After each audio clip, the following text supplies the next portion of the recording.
पण मुगाची वडी खाल्ली आहे कधी?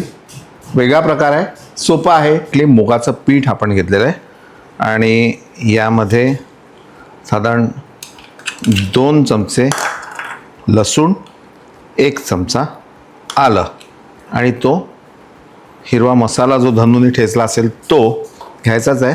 त्याच्या आधी थोडंसं अर्धी वाटी दही आपण यामध्ये घालतो आहे. चवीनुसार मीठ आणि थोडीशी हळद. ह्याला आपल्याला घट्टसर भिजवून घ्यायचं. यामध्ये हा कुटलेला हिरवा मसाला, पाणी,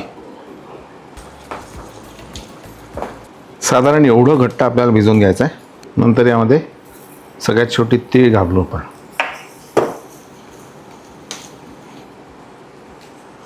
ताटलीला तेल लावून छान आणि नंतर हे मिश्रण जे आहे ते असं थाईट टाकायचं.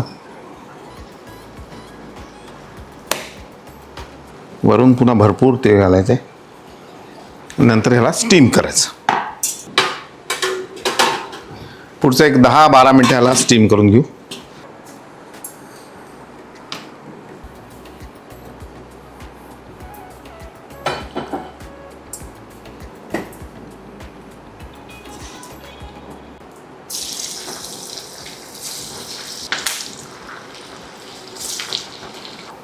असे छान याचे मंद आचेवर जेवढा तळाल तेवढे हे असे लेयर्स जे आहेत ते मोकळे होतील. आणि याला मुद्दाम मी कॉटनच्या रुमालावर हे केलं आणि यावर छान चाट मसाला